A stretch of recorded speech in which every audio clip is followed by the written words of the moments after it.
Olá, meus amigos, sejam mais uma vez bem-vindos, que a paz do Senhor esteja com cada um de vocês. Hoje nós faremos um estudo sobre os dois concertos, nós vamos nos aprofundar na teologia das alianças. Existem algumas interpretações sobre o tema aliança na Bíblia, existem aqueles que acreditam em uma aliança, existem aqueles que acreditam em 7 alianças. Eu sou da posição dualista, que acredita em 2 alianças, a antiga e a nova aliança. E eu vou dedicar 2 vídeos, este e outro, para expormos toda a teologia das alianças. Então eu vou expor o assunto de Gênesis a Apocalipse de maneira calma, de maneira tranquila, porque o objetivo aqui é estudarmos juntos, é aprender, é se aprofundar. O vídeo terá um índice. Então, se você não conseguir assistir tudo de uma vez, você deixe marcado, depois você pode consultar e navegar por esse índice que estará na descrição. Nós também teremos slides neste e no próximo vídeo e você vai poder acessar esses slides e outros materiais para download na descrição do vídeo. Esse assunto é muito importante para mim. Posso dizer que ele é um assunto responsável pela minha conversão. Estou literalmente falando. Eu firmei o meu compromisso com Deus depois de ter compreendido o assunto das alianças na Bíblia.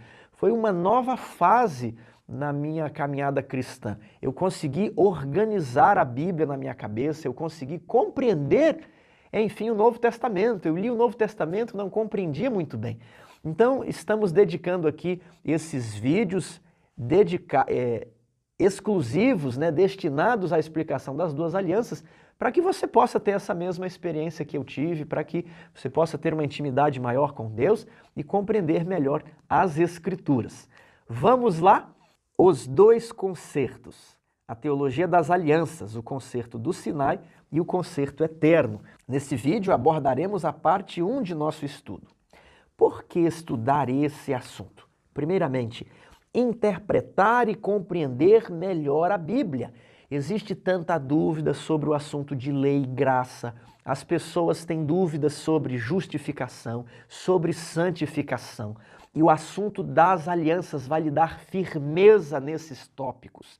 Quando você se deparar com textos difíceis, como Efésios 2,15, Hebreus 7,12, onde parece que o Novo Testamento diz que a lei de Deus foi abolida, você explicará o assunto com firmeza, com clareza mental, porque tudo estará bem organizado na sua mente. Isso vai lhe ajudar a você compreender muito bem o Novo Testamento. Depois, é preciso expor a verdade de maneira verdadeira, porque Deus proíbe o uso de argumentos falsos. Às vezes a pessoa lhe mostra um texto ou lhe faz uma pergunta e aí nós apelamos para a nossa imaginação, para a filosofia, para uma teologia que não utiliza muito a Bíblia, fazemos um argumento que até convence a pessoa, mas no fundo a gente sabe que foi um argumento fraco, que não foi muito convincente para nós mesmos. Apesar da pessoa acreditar, Deus proíbe o uso de argumentos falsos. Nós temos de ter transparência, lisura na hora de expor a Bíblia, na hora de tentar dar um estudo bíblico, de fazer um prosélito, nós precisamos ter transparência e usar a Bíblia da maneira mais legítima possível, sem falácias, sem forçar o texto. Para que mais estudamos esse assunto? Amar mais a Deus. Mateus 22:37 nos diz que devemos amar a Deus de todo o nosso coração e de todo o nosso entendimento. Ora, só é possível entender quando nós estudamos. Então, quanto mais nós estudamos a palavra de Deus, mais nós compreendemos sobre Deus. E quanto mais nós compreendemos acerca da obra de Cristo, acerca do amor do Pai, mais nós também retribuímos esse amor. Agora, Deus proíbe o uso de argumentos falsos. Eu vou retomar esse tópico lendo Testemunhos para a Igreja, volume 5, página 707. É importante que, ao defender as doutrinas que consideramos artigos fundamentais da fé, nunca nos permitamos o emprego de argumentos que não sejam inteiramente retos. Eles podem fazer calar um adversário, mas não honram a verdade. Devemos apresentar argumentos legítimos que não somente façam silenciar os oponentes, mas que suportem a mais acurada e perscrutadora averiguação.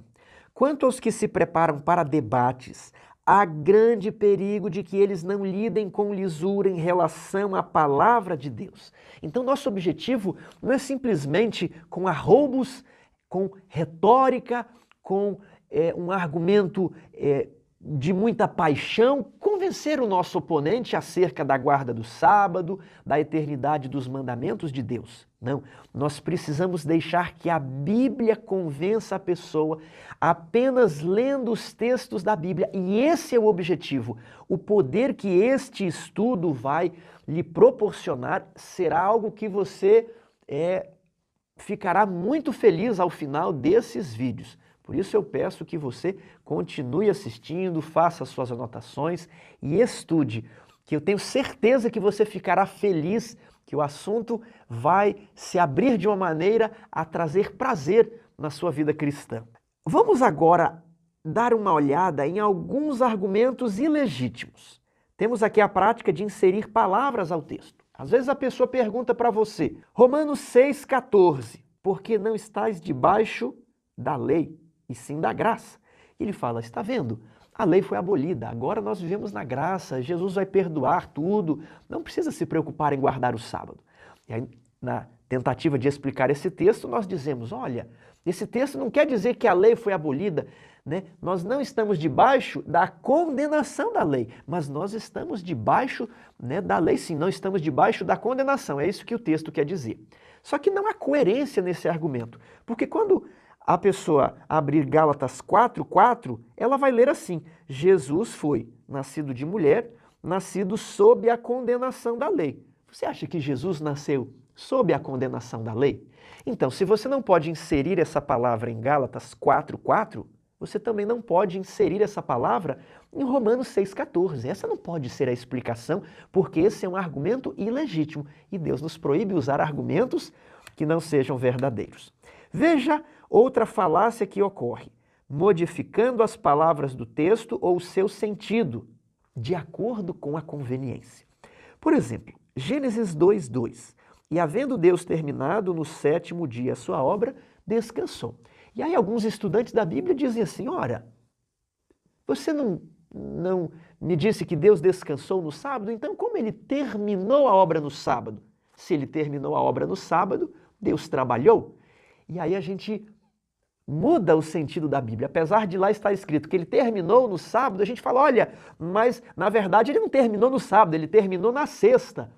Ora, a Bíblia diz que terminou no sábado. Então quando a gente muda o terminou no dia 7º para o terminou no dia 6º, eu não estou usando um argumento verdadeiro, eu preciso saber explicar Gênesis 2:2, utilizando 2 pesos e 2 medidas. O texto de Isaías 28:10, regra sobre regra, um pouco aqui, um pouco ali, ele é utilizado em muitos estudos bíblicos para convencer a pessoa de que ela deve usar vários versos da Bíblia. Um pouco aqui em Gênesis, um pouco aqui em Samuel, em Salmos, em Mateus. Só que quando o estudante lê o contexto, ele pode perguntar a você, ora, mas isso aqui não está falando de interpretação de Bíblia? Isso aqui está falando da lei de Deus, da palavra de Deus que vai ser proclamada para o povo de Israel, ali naquele contexto de Acaz, que rejeitou o sinal de Deus, e Isaías, isso aqui não está falando sobre como estudar a Bíblia. Aí a pessoa fala, não, mas é isso aqui, você tem que se firmar no texto, nesse verso. Então ele deu um peso aqui. Agora, se a pessoa pergunta, em Gênesis 35:18 está escrito, ao sair-lhe a alma, porque morreu, deu-lhe o nome de Benoni. Você que é instrutor pode ouvir essa pergunta. Ora, você está dizendo que a pessoa é uma alma e que quando a pessoa morre, é a alma que morre junto, não existe alma imortal, mas nesse texto está dizendo que a alma saiu. E aí você utiliza outro peso aqui. Você fala assim, não, a gente tem que olhar o contexto, não podemos pegar só esse verso isolado. Então, nós não podemos, em algumas vezes, não, só vou me focar no texto, no verso, e a outra pessoa quer que você analise o contexto. Em outros momentos, você não quer ficar no verso e quer analisar o contexto. Aí é dar 2 pesos e 2 medidas. Veja agora esses textos difíceis. Efésios 2,15. Aboliu na sua carne a lei dos mandamentos em forma de ordenanças. Aboliu a lei dos mandamentos. Como explicar isso aqui? Normalmente a pessoa vai dizer, olha, isso aqui é lei cerimonial. O que eu estou tentando trazer à sua mente? Que a gente tem que deixar a Bíblia fluir. E quando eu digo que aqui é lei cerimonial, a outra pessoa olha assim, lei cerimonial? Mas está escrito mandamentos. E aí você fala, não, mas ordenanças é cerimonial, lei cerimonial. E a outra pessoa pode dizer assim, mas ordenanças vêm de ordens, não vem de cerimônias. Isso não parece fazer sentido. Parece que eu estou impondo aqui um sentido que não é comum ao texto por conveniência, porque é um texto difícil para o meu sistema. Nós, adventistas, temos alguns argumentos ao abordar o sábado, e nós utilizamos um texto lá do Antigo Testamento que diz que eu, Senhor, não mudo. E combinamos esse texto com Tiago, né? Onde no Altíssimo não há sombra nem variação. Agora, em Hebreus 7,12 é dito, pois quando se muda o sacerdócio, necessariamente há também mudança de lei. Ora, o sacerdócio no Antigo Testamento era feito pela família de Arão, pela tribo de Levi. Agora o sacerdócio é feito por Jesus, que era da tribo de Judá. Né? Jesus está lá no céu, no santuário celestial. Então, houve uma mudança de lei. Como é que é dito que a lei não muda? Então, veja, quando nós vamos explicar os assuntos, nós temos que ter uma boa explicação. Não adianta ter uma explicação, tem que ser uma boa explicação. Ela precisa ser natural, sem muitos teologismos, sem muitos apelos ao raciocínio lógico, sem muitos exemplos e apelos a historinhas. O que geralmente acontece quando chega a esse texto é que a pessoa, olha, eu vou te dar um exemplo, ela conta uma história, ela diz, é igual essa história que eu contei para você, mas quando se volta ao texto, a história não explicou o texto. Nós precisamos ter um sistema teológico onde todos os textos se encaixam naturalmente e por isso nós vamos estudar os concertos, as alianças. Qual é a explicação mais conhecida para tornar claro a obrigatoriedade da lei hoje, a obrigatoriedade dos 10 mandamentos? Como se explica geralmente os textos de Paulo? Em geral é dito que existe a lei moral e a lei cerimonial. E aí os seguintes textos são informados. Uma é chamada de lei do Senhor. A lei cerimonial é chamada de lei de Moisés. Uma foi escrita pelo dedo de Deus, a outra foi escrita por Moisés, né? Uma foi escrita em tábuas de pedra, a outra foi escrita em um livro. Uma foi colocada dentro da arca e a outra foi colocada fora da arca. Uma é chamada de lei espiritual e a outra é chamada de lei carnal. Então, é feito essas duas listas de texto e é dito, olha, essa lista aqui, a lei é do Senhor, escrita pelo dedo de Deus em tábuas de pedra, colocada dentro da arca, é a lei espiritual, é a lei moral. Aquela que é a lei de Moisés, escrita por Moisés num livro, colocada fora da arca e que Paulo chama de lei carnal, essa é a lei cerimonial. Agora perceba que as expressões moral e cerimonial não aparecem no texto. Então você construiu aqui uma explicação artificial. Não quer dizer que é errado, é proibido. Eu só quero dizer que é artificial. Não foi a explicação que os autores do Novo Testamento forneceram para explicar as continuidades e as descontinuidades em relação ao Antigo Testamento. Agora, veja que essa explicação ela pode ruir facilmente. Quer ver? A lei cerimonial é chamada de lei do Senhor, em Lucas 2,39 e em 2 Coríntios 31, 3 e 4. Então essa distinção, olha, uma é a lei do Senhor e a outra é a lei de Moisés, não subsiste. Porque a lei de Moisés, nessas passagens aí, também é a lei do Senhor. Olha, foi Deus que deu a Moisés, não foi Moisés que inventou. Começou a perceber como que essa distinção ela é artificial? Os mandamentos foram escritos primeiro no livro e depois na pedra. Está lá em Êxodo capítulo 24. Não dá para dizer que um foi escrito apenas na pedra e o outro apenas no livro. Os 10 mandamentos estão na pedra e no livro. Se apenas a lei cerimonial foi revogada, como é a explicação tradicional, o que fazer com a lei dos escravos, que está em Êxodo 21 e Deuteronômio 15? O que fazer com a lei da primogenitura, que está em Deuteronômio 21? Como explicar a lei do levirato em Deuteronômio 25? que eu estou querendo dizer é, se nós explicamos a relação entre o Antigo Testamento e o Novo Testamento, né? A continuidade dos 10 mandamentos e a descontinuidade do sistema ritualístico do santuário, se nós utilizarmos esse argumento, a lei moral permanece e a lei cerimonial foi abolida na cruz, e a lei do levirato? A lei do levirato dizia que se uma mulher não teve filhos com o seu marido e ele morreu, o irmão mais novo ou o parente mais chegado deveria se casar para gerar um descendente, um filho que seria creditado ao marido falecido. A lei dos escravos, a lei da primogenitura, elas não são nem morais nem cerimoniais. E as leis de saúde também não são morais nem cerimoniais. Então perceba que o sistema já começou a ficar insuficiente para explicar o que aconteceu com o restante dessas leis. O sistema cerimonial ritualístico dos sacrifícios, ele foi abolido na cruz? Sim, essa explicação é válida para isso. Só que, e o restante dos versos? A Bíblia é muito grande. Talvez num primeiro momento você pode dar essa explicação que ela é mais simples. Agora, quando a pessoa ler o Antigo Testamento e ler o Novo Testamento, surgirão dúvidas. E como organizar essas questões num sistema que trabalha apenas com lei moral e apenas com lei cerimonial? Perceba que é insuficiente. Unanimidade não é atestado de veracidade. Muitas pessoas utilizam a explicação de apenas uma única aliança. Isso não quer dizer que só por ser muito popular hoje, então devemos ficar com essa explicação. Ou essa explicação, ela é tão comum de lei moral, lei cerimonial? Para que estudarmos outra? Veja esse texto. Unanimidade não é atestado de veracidade. O fato de não haver controvérsias ou agitações entre o povo de Deus não deveria ser olhado como prova conclusiva de que todos estão mantendo com firmeza a sã doutrina.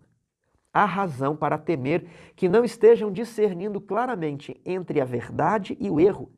Quando não surgem novas questões em resultado de investigação das Escrituras, quando não aparecem divergências de opinião que instiguem os homens a examinar a Bíblia por si mesmos para se certificarem de que possuem a verdade, haverá muitos agora que, como antigamente, que se apegarão às tradições, cultuando nem sabem o que. Talvez esse é um grande motivo pelo qual muitas pessoas hoje não querem estudar a Bíblia com os seus amigos, porque eles não conseguiriam provar os fundamentos da sua fé ou teriam muita dificuldade em explicar determinados assuntos. Então veja, quando existe certa agitação, certa controvérsia, e eu não estou aqui querendo me referir ao espírito da rebeldia, da rebelião, ao espírito subversivo da Revolução Francesa. Não é isso. Essa agitação, essa controvérsia é o salutar debate sobre os temas bíblicos. Algumas pessoas acreditam em uma aliança, outros em duas. Então os dois amigos eles se sentam para conversar. Ora, quais são os fundamentos da sua interpretação? Eu me baseio nesse texto. Olha, eu não concordo com isso. Eu tenho esse texto aqui que eu acho que não se encaixa no seu sistema. Então essa agitação ela é salutar. E muitas pessoas estão me enviando perguntas, eu vejo vocês conversando na internet sobre a interpretação das alianças, se é uma ou se é duas. Isso é salutar. Isso tem levado muitas pessoas a reverem as suas opiniões e a estudarem a Bíblia. Então esse é o plano de Deus para a sua igreja. Quando há divergências de opinião, vamos sentar e investigar as bases de cada interpretação. Não basta simplesmente falar, eu acredito assim, ponto final. Não, vamos para uma controvérsia, uma agitação sadia no espírito cristão.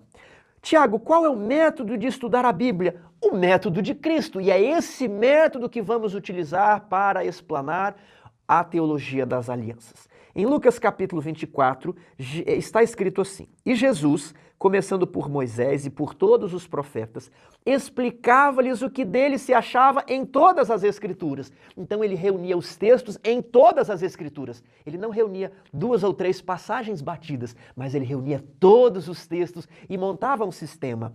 E disse-lhes: São estas as palavras que vos disse, estando ainda convosco, que convinha que se cumprisse tudo o que de mim estava escrito na lei de Moisés e nos profetas e nos salmos.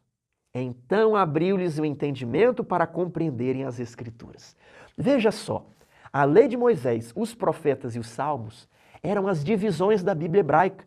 Hoje nós podemos dizer que devemos apresentar os assuntos à luz do Antigo Testamento, à luz do Novo Testamento. E para os adventistas que creem no dom profético, por meio da pessoa de Ellen White, eles também vão trazer aquele assunto à luz dos escritos de Ellen White.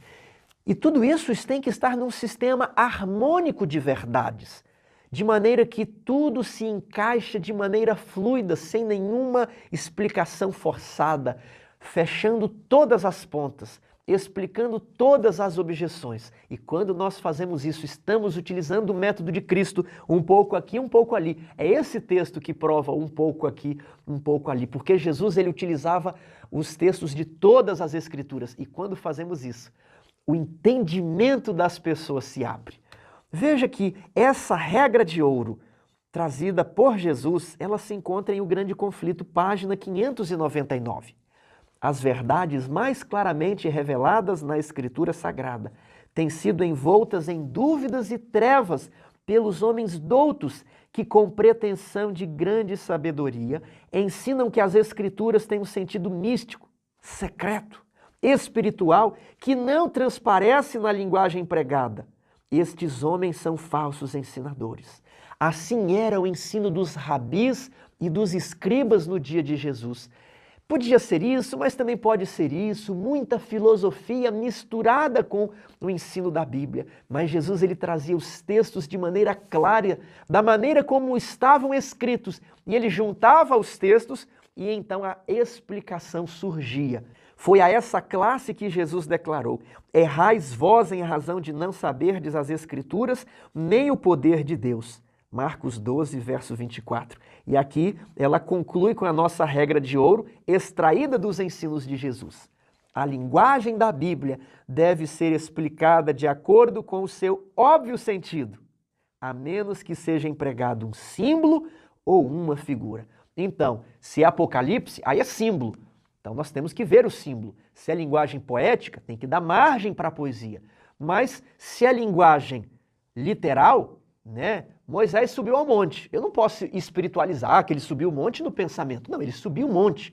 Então, onde está escrito de maneira literal, nós vamos ler de maneira literal. Agora, quando há um símbolo, aí nós vamos ter que compreender o símbolo. Essa era a maneira que Jesus explicava as Escrituras, por isso é chamado de regra de ouro, porque é o método de Cristo. O Tratado de Teologia Adventista, na página 75, ele traz essa regra de ouro. O exemplo uniforme dos escritores da Bíblia mostra que as Escrituras devem ser tomadas em seu sentido literal, a menos que se trate, óbvia e claramente, de linguagem figurada. Não é preciso retirar a casca para alcançar o miolo de um significado místico, secreto ou alegórico, que somente os iniciados podem descobrir. Muitos expositores têm a mania de ler um texto, o texto é difícil, não se encaixa na teologia que ele está tentando propor e ele desqualifica o texto. Ele muda o sentido do texto por conveniência. Ele insere palavras no texto, ele usa argumentos ilegítimos. Ele diz assim, olha, aqui está dizendo que foi o faraó que disse. Mas não foi o faraó, foi alguém do povo de Israel que estava ali. Está dizendo isso, mas não é isso. Então, esse tipo de argumento ilegítimo não se encaixa na regra de ouro, não era o método de Cristo. Então, a menos, olha o que diz o Tratado de Teologia, que se trate óbvia e claramente de linguagem figurada, aí sim eu vou tentar entender o símbolo. Agora, eu não posso pegar um texto literal e espiritualizar, isso aqui é um sentido místico, secreto, não. Literal, literal, simbólico, simbólico. Fazer da Bíblia o seu próprio intérprete é o nosso objetivo. Fundamentos da Educação Cristã, página 187. A Bíblia é seu próprio expositor. Uma passagem será a chave que descerrará outras passagens, e deste modo haverá luz sobre o significado oculto da palavra, comparando diversos textos que tratam do mesmo assunto e examinando a sua relação em todo sentido. Tornar-se-á evidente o verdadeiro significado das Escrituras. Tiago, até agora nós não entramos no tema das alianças, é verdade, porque o mais importante é estabelecermos o método de deixar a própria Bíblia ser a sua intérprete, juntando texto com texto. Eu não posso impor um sentido à questão das alianças. Esse é o método que eu quero utilizar. Eu quero expor o que os autores bíblicos disseram a partir das palavras deles e não a partir das minhas palavras. Então, o método é muito importante. Foi por isso que esse estudo, esse assunto ajudou muito na minha conversão, porque eu passei a entender a Bíblia dessa maneira, deixando a Bíblia ser a sua própria expositora, e a minha falta de fé, as dúvidas, os ceticismos foram resolvidos. Então, tendo nós estabelecido o método, vamos fazer o estudo das alianças, deixando que os escritores do Novo Testamento sistematizem e expliquem o assunto para nós. Qual a definição de concerto? Aliança, concerto, pacto, contrato são palavras sinônimas e nós as utilizaremos de maneira alternada nesse estudo. Então, quando você ouvir eu dizendo concerto, é a mesma coisa que um contrato. Como se faz hoje em dia contrato de aluguel, contrato para fornecimento de telefonia celular, ok? Tiago, concerto vem de que raiz? Concerto vem de consertar? Não, o consertar, ele é escrito com S. O concerto com C, ele traz a ideia de aliança, de pacto, de contrato, ok? Em Manuscript Releases, volume 1, página 110, Ellen White traz uma definição de concerto. Olha, uma aliança é um acordo pelo qual as partes se comprometem a cumprir certas condições. Assim, o agente humano entra em acordo com Deus para cumprir as condições especificadas em sua palavra. Sua conduta mostra se ele respeita ou não essas condições. Então, concerto é um relacionamento com Deus? É. Só que não é um relacionamento solto, é um relacionamento com compromisso. Olha, é um acordo pelo qual as partes se comprometem, elas assumem o compromisso de cumprir certas condições. Quais são os princípios básicos de um concerto? E esses princípios jurídicos, eles não foram inventados hoje, mas são normas que a sociedade, na sua organização ao longo de milênios, sempre agiu assim. Então, é assim hoje porque há muitos séculos isso tem se repetido. É a maneira da sociedade organizar os relacionamentos. Então, quais são os princípios básicos de um concerto hoje, nos dias do Império Romano e também nos dias da Antiguidade? É um acordo entre duas ou mais partes. 2. Existem obrigações mútuas. Cada parte possui direitos e deveres. Então você precisa cumprir uma obrigação e você terá direito a receber algo. Normalmente lembramos de contratos comerciais, onde eu entrego a mercadoria e recebo dinheiro. A pessoa entrega o dinheiro e recebe uma mercadoria. 3. Um contrato vincula apenas as partes. O contrato não afeta terceiros, não vincula terceiros. Ele pode até afetar, mas as partes é que estão obrigadas ali a prestar contas, a adimplir as obrigações que foram atrasadas. Então, se você faz um contrato com uma operadora de celular, a outra operadora não é parte no contrato que você fez. Se você faz um contrato com a Vivo, a operadora Oi é um terceiro excluído, ok? E tudo que você combinar com a Vivo não se aplicará à operadora de telefonia celular. Claro, apenas as partes são vinculadas. Depois, é preciso haver uma previsão de multa contratual, porque se uma das partes quebra o relacionamento e não acontece nada, então para que o contrato? Para que as promessas? Para que o pacto? Então é preciso haver a multa. Você pode pagar até 30 dias. E se você não pagar, haverá uma multa mais juros. Olha, se você não entregar o carro na data aprazada, você vai perder o sinal. Se você não pagar a sua conta de energia, você vai ficar sem eletricidade. Então essa multa, ela existe para forçar as pessoas a cumprir as suas obrigações. Do contrário, ninguém ia cumprir nada e a outra parte não poderia reivindicar nada também. Então esses são os princípios básicos de um concerto. Vamos entender isso no plano entre o homem e Deus? O homem ele tem deveres. Ali no Jardim do Éden, ele deveria adorar a Deus, ser fecundo, multiplicar-se, sujeitar os animais, cuidar do jardim, não comer do fruto da árvore proibida. Quais eram os direitos dele? Gozar a paz, a alegria e receber a vida eterna. Deus tem deveres e direitos, mas é claro, Tiago, mas Deus é soberano, mas Deus mesmo, por ser soberano, que ele entrou num contrato. Deus não precisava entrar num contrato, mas ele que propôs e ele que se obrigou voluntariamente por meio da sua soberania. Então Deus tem o dever de conceder a vida eterna a Adão, caso Adão cumpra a sua parte. E Deus tem o direito de receber a adoração e obediência de Adão. Qual era a multa contratual? Gênesis 2,17. Porque no dia em que dela comerdes, certamente morrerás. Esse contrato foi firmado entre o homem e Deus, entre Deus e o homem.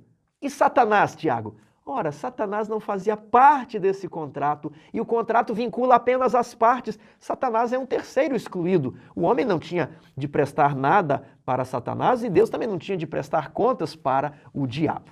Vamos avançar? Esse aqui é o modelo do contrato de obras que vigorava no Jardim do Éden. Como foi que Adão respondeu a esse pacto? Oséias 6,7. Mas eles transgrediram a aliança, como Adão. Eles se portaram aleivosamente contra mim. Israel se portou de forma rebelde, como quem? Adão. Então esse texto nos permite entender que Adão estava debaixo de uma aliança e que ele foi rebelde, ele quebrou. Havia uma aliança no Éden. Esse texto ele nos prova isso. Tiago, se Adão e Eva nunca tivessem pecado, Deus poderia expulsá-los do jardim? Vocês acham que seria justo? Eles estão cumprindo a parte deles. Deus pode tudo, mas não seria justo. Então, Deus, por meio do contrato, apesar de Deus possuir poderes, Deus não poderia lançar Adão e Eva fora do jardim, destruí-los, porque senão Deus estaria sendo infiel à sua palavra. E Deus, ele é sempre verdadeiro. Então, Deus, ele é firme no contrato que ele mesmo propõe. Adão e Eva comeram do fruto e estavam condenados à morte, porque no dia em que dela comerdes, certamente morrerás. Não poderiam exigir o perdão ou a misericórdia da parte de Deus, pois isso não estava previsto no contrato. A destruição do casal seria justa. Então eles não podiam chegar e falar, Senhor, mas nós temos uma aliança, por favor, nos perdoe, nos dê mais uma chance. Deus ia falar, olha, o nosso contrato não prevê essa cláusula, não prevê esse evento. Então, eles não poderiam exigir isso de Deus. Do mesmo modo que Deus não poderia exigir que eles se retirassem do Éden, caso eles continuassem obedientes. Então, se Deus exterminasse o primeiro par, no dia em que eles comeram da árvore da ciência do bem e do mal, os anjos iam cantar que Deus era justo, porque tudo estava combinado, e o combinado não sai caro. Eles haviam entrado num acordo. Por que então que Adão e Eva não foram destruídos? Porque Deus não executou esse contrato. Deus decidiu ser misericordioso. Ele poderia ter levado a pessoa no cartório, para traduzir na linguagem de hoje, ele poderia ter entrado com uma ação de execução na justiça comum, executado o contrato. Mas Deus falou, olha, eu tenho o direito de destruí-los. Mas eu não vou fazer o meu direito, eu usarei de misericórdia. Misericórdia, então, é dar uma segunda chance, é não executar as suas obrigações contratuais. Diante do impasse, Deus lhes propôs um novo concerto. E esse novo concerto é a aliança eterna da graça que esteve oculta desde a eternidade. Aquele antigo concerto estava anulado, ele não poderia fazer nada. E Deus falou, olha, nós não podemos fazer nada com esse contrato aqui. Ele não mais pode produzir efeitos. Vocês transgrediram, vocês merecem morrer. Mas eu quero lhes oferecer um novo concerto, um novo contrato. Vejam esse texto de O Desejado de Todas as Nações, página 11. O plano de nossa redenção não foi um pensamento posterior, formulado depois da queda de Adão. Foi a revelação do mistério que desde tempos eternos esteve oculto. Romanos 16, 25. Foi um desdobramento dos princípios que tem sido, desde os séculos da eternidade, o fundamento do trono de Deus. Por isso, o plano da nossa salvação ele está dentro do concerto eterno. Já havia sido concebido por Deus desde a eternidade. Por isso nós chamamos de o concerto eterno. Antes que os fundamentos da terra fossem lançados, o Pai e o Filho se haviam unido num concerto para redimir o homem, se o homem fosse vencido por Satanás. Haviam se dado as mãos num solene compromisso de que Cristo se tornaria o fiador da raça humana. Esse compromisso cumprira Cristo quando sobre a cruz soltara o brado: está consumado. João 19:30. Dirigir-se ao Pai. O pacto fora plenamente satisfeito. Veja a linguagem contratual com a qual Ellen White escreve. Fiador. Fiador é aquele que garante o contrato se uma das partes não cumprir as suas obrigações. O Pai e o Filho haviam dado um aperto de mãos desde a eternidade. Não sabemos quando é isso. E eles disseram o seguinte: vamos criar um homem, vamos. E se o homem não honrar a sua palavra e cumprir a aliança conosco? Então Jesus, que nessa época era o Filho, né? Ele diz assim: eu serei o fiador desse contrato. Se o homem quebrar essa aliança, eu vou me entregar para resgatar essas nossas criaturas. Então eles apertaram a mão um do outro. O pai falou: você vai? E o filho disse: eu vou. Isso foi feito desde a eternidade. Agora isso estava oculto, ninguém sabia, nem os anjos sabiam. Isso só é revelado quando Adão e Eva pecam. E aí os anjos ficam naquela apreensão: e agora? Né? Todo o universo para. Eles já estavam cientes do conflito entre Satanás e Miguel. E então, Lúcifer estava certo, Deus é um tirano, Deus vai destruir aquele par. E então Deus revela o plano da salvação. Desde a eternidade, eu e o meu pai já havíamos redigido um contrato, estava na gaveta, e eu vou revelar agora. É o plano da salvação, é o concerto eterno da graça. A misericórdia se torna conhecida. Se Adão houvesse desobedecido, Deus poderia destruí-lo? Romanos 4:4 diz: ao que trabalha, o salário não é considerado como favor, e sim como dívida. Isso aqui é um princípio contratual que você precisa compreender. Se Adão tivesse cumprido a sua parte, Deus teria de lhe pagar o salário, porque há um princípio das alianças de que o salário não é um favor, e sim dívida. Por que eu estou enfocando isso aqui? Existe uma teoria, e ela se inicia lá com Agostinho de Hipona, que Deus ele cria o mundo como por meio da sua graça, né? Que a graça já havia sido revelada, ele criou os anjos, criou o homem, né? Ele fez tudo isso bonito por meio da sua graça, por meio de um favor.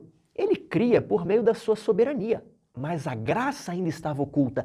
Esse pacto entre pai e filho, de que Jesus seria o fiador da raça humana, o cordeiro que estava morto desde a fundação do mundo, desde a eternidade, ninguém sabia disso.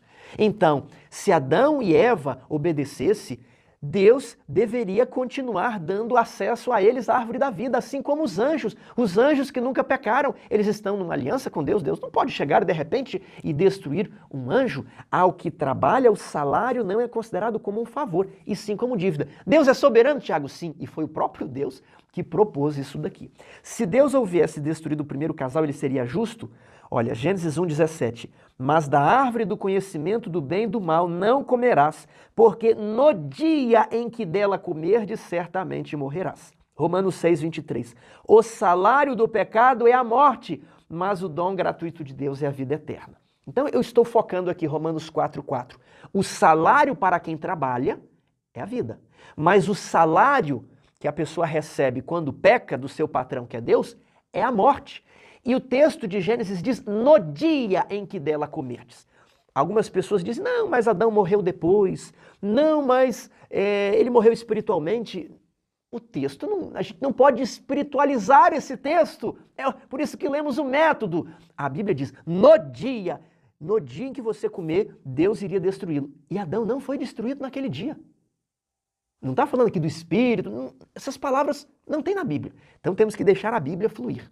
Deus usou de misericórdia e lhes propôs um novo contrato. Por que Deus não destruiu Adão e Eva após comerem do fruto? Lamentações 3:22. As misericórdias do Senhor são a causa de não sermos consumidos. Eles não foram consumidos porque Deus houve com misericórdia.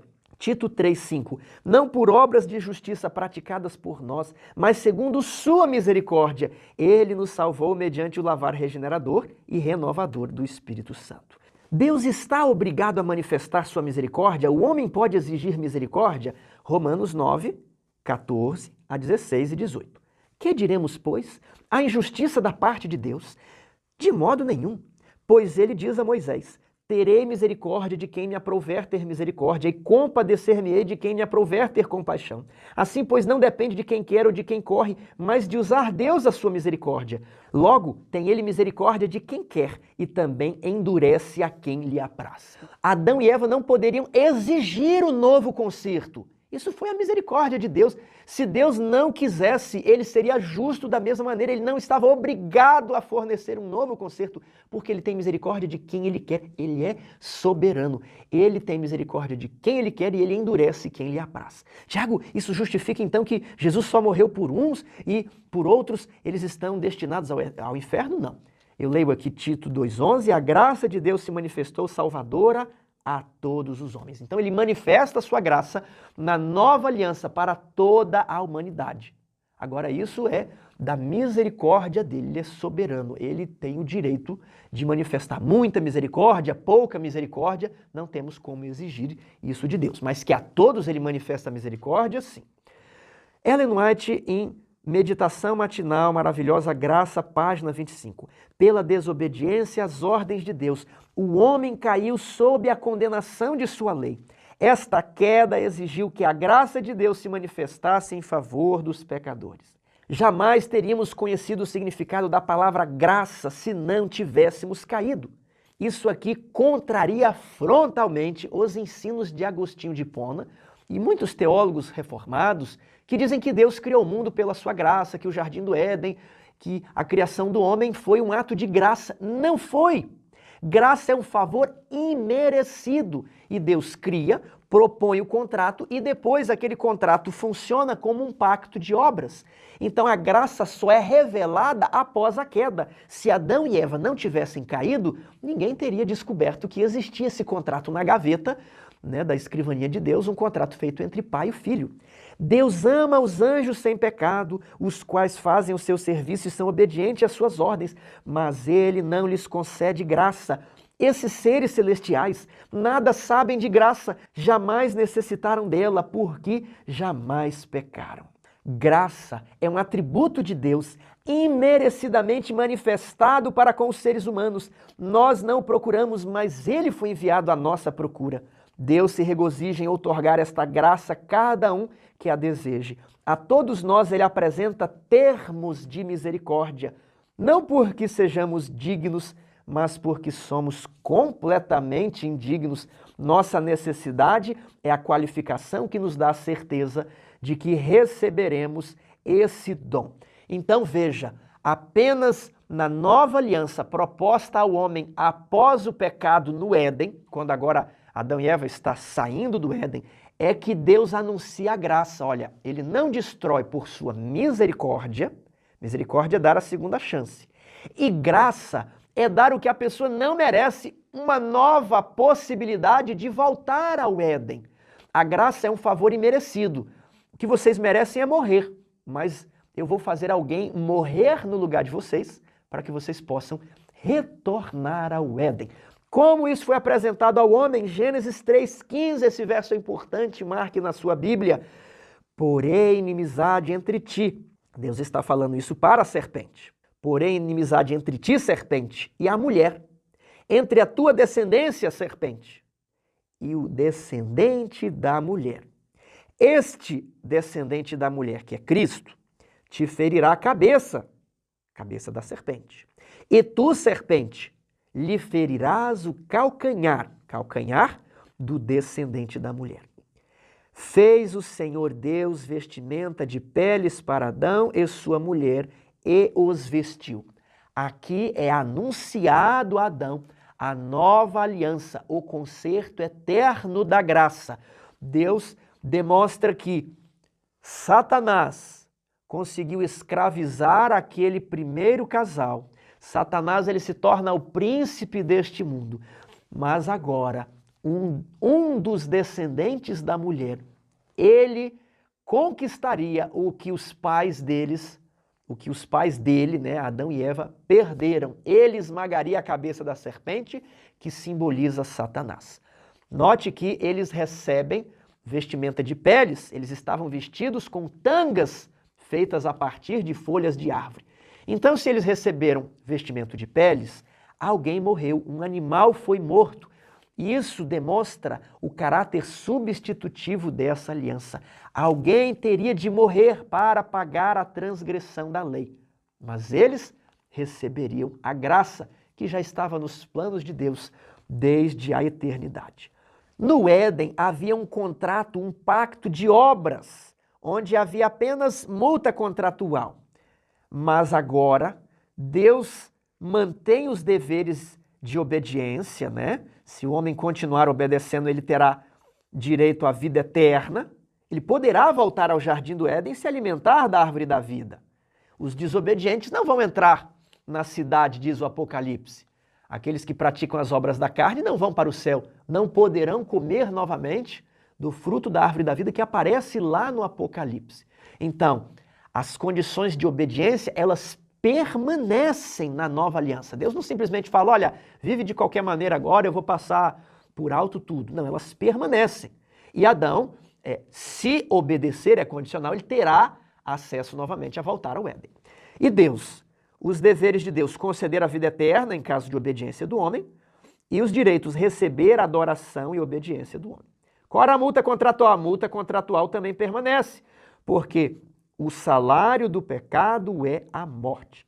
Mas Deus apresenta termos de misericórdia, vida eterna, o dom gratuito de Deus. Romanos 6, 23. Então, além de esmagar a cabeça da serpente, o que mais estava previsto no concerto eterno que Cristo deveria cumprir? Gálatas 3, 13 e 14. Cristo nos resgatou da maldição da lei, fazendo-se ele próprio maldição em nosso lugar, para que a bênção de Abraão chegasse aos gentios. Então ele diz, eu vou destruir Satanás e eu vou tomar a maldição sobre mim. Eu sou o cordeiro que vai morrer, para que vocês recebam a bênção a que eu tinha direito. Vocês poderão novamente comer da árvore da vida. Então, o homem que desobedeceu, ele receberá a morte, porque é justo, porque o salário do pecado é a morte. E Cristo que obedeceu receberá a vida, porque isso também é justo. Ao trabalhador que trabalha, ele tem o direito ao seu salário. O salário da obediência é a vida. Mas Cristo, como aquele animal, recebe a morte. E então o homem que estava condenado à morte recebe a vida. Foi assim que a nova aliança foi apresentada a Adão e Eva. Eles tinham um pacto de obras no jardim do Éden, e ao saírem do jardim do Éden, eles entendem a aliança eterna da graça, que possuía um mecanismo de substituição. Alguém substituirá a sua transgressão e você terá direito à vida eterna dessa pessoa. Como Deus renovou a sua promessa ao longo da história? Porque isso era só uma promessa. O filho da mulher, ele ainda não tinha nascido, Eva não tinha nem Abel nem Caim. Esse descendente da mulher que pisaria a cabeça da serpente nasceria muitos séculos depois. Então, era apenas uma promessa. E essa promessa foi sendo renovada a outros patriarcas. Veja só, Gênesis 6,18. Contigo, porém, Noé, estabelecerei a minha aliança. Entrarás na arca, tu e teus filhos, e tua mulher e as mulheres de teus filhos. Veja que o verbo estabelecerei vem do hebraico kum, que tem a ideia de manter de pé, permanecer, continuar. Então esse verbo já nos traz a ideia de uma renovação. Olha, Noé, eu firmei uma aliança com Adão e Eva e eu vou manter ela de pé. A promessa está de pé com você, Noé. Isso que significa cum. Gênesis 9. Disse também Deus a Noé e a seus filhos: Eis que estabeleço a minha aliança convosco e com a vossa descendência. Disse Deus: Este é o sinal da minha aliança, o arco-íris. Porei o meu arco nas nuvens e será sinal da aliança entre mim e a terra. Então Deus renovou a sua aliança com Noé. Com quem mais Deus renovou a sua aliança? Em Gênesis 12, ele renova com Abrão. Ora, disse o Senhor a Abrão: sai da tua terra, da tua parentela e da casa de teu pai, e vai para a terra que te mostrarei. De ti farei uma grande nação, e te abençoarei, e te engrandecerei o nome. Sê tu uma bênção. Abençoarei os que te abençoarem, e amaldiçoarei os que te amaldiçoarem. Em ti serão benditas todas as famílias da terra. Ou seja, a bênção prometida à mulher vai sair, vai proceder de ti, de você, Abraão. Então, Abraão foi prometido ser um dos pais do Messias. Lembra lá da bênção que o Messias deixaria sobre a humanidade e que ele receberia a maldição que estava sobre o homem. Gênesis 15, 17. E uma tocha de fogo passou entre aqueles pedaços. Naquele mesmo dia fez, o Senhor aliança com Abraão, dizendo: a tua descendência darei esta terra. Em Gênesis 12, Abraão é chamado da terra dos seus parentes e ele vai para Canaã. Em Gênesis 15, já em Canaã, Deus faz uma aliança com Abraão. E a expressão aqui é assim: naquele mesmo dia fez, o Senhor aliança com Abraão, né? Dizendo: a tua descendência darei esta terra. Ele já estava na terra. É cortar. Deus cortou a aliança. O sacrifício, ele não significava, né, como normalmente nós pensamos. Olha, um dia, aquele cordeirinho que simbolizava Jesus, um dia Jesus vai vir e vai morrer no lugar do homem. Aquele sacrifício era a garantia da aliança. Eles cortavam os animais em duas partes e andavam no meio. Abraão andou no meio dos animais e depois Deus andou no meio dos animais. Temos um vídeo aqui falando que Abraão também andou no meio dos animais. E qualquer das partes que violasse essa aliança, ela poderia ser cortada, assim como aqueles animais foram cortados. E o próprio Deus andou no meio dos animais para dizendo: eu estou jurando que eu não vou violar a minha aliança. Você receberá esta terra. A aliança foi cortada. Então, esse também é um dos sentidos para sacrifício na Bíblia. Cortar a aliança. Gênesis 17. Quando atingiu Abrão a idade de 99 anos, apareceu-lhe o Senhor e disse-lhe: eu sou o Deus Todo-Poderoso, anda na minha presença e ser perfeito. Farei, Natã, uma aliança entre mim e te multiplicarei extraordinariamente. Por que Deus utilizou agora farei uma aliança? Eu estou querendo trazer aqui a ideia de renovação, que é a renovação do Éden, a renovação da aliança de Noé. Mas aqui ele diz farei. Quando nós vamos lá no hebraico, é a palavra Natan. E Natan é o verbo dar. É muito comum dar dinheiro. E quem dar dinheiro, ele também está cumprindo, ele está pagando.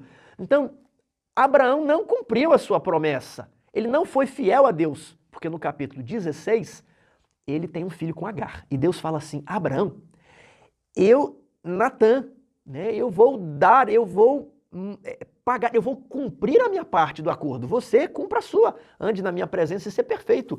Eu vou cumprir a minha parte de lhe dar um filho. E aí muitas vezes nós lemos aqui, parece que Deus ainda ia fazer aliança quando ele já tinha feito a aliança no capítulo 15. E aí no verso 7 aparece o verbo cum novamente. Estabelecerei cum a minha aliança entre mim e ti e a tua descendência. Então, olha, vai permanecer a aliança e você terá um filho. Agora, com mais quem Deus renovou a sua aliança? Ele fez aliança com Adão e Eva, renovou com Noé, renovou com Abraão. Com mais quem ele renovou a sua aliança? Com o povo de Israel. Veja isso aqui, Êxodo 6. Aparecia a Abraão, a Isaque e a Jacó como Deus Todo-Poderoso, mas pelo meu nome, o Senhor, não lhes fui conhecido. Também estabeleci a minha aliança com eles. Com quem? Com Abraão, Isaque e Jacó, para lhes dar a terra de Canaã, a terra em que habitaram como peregrinos. Isso foi no capítulo 15 de Gênesis, né? Deus e Abraão.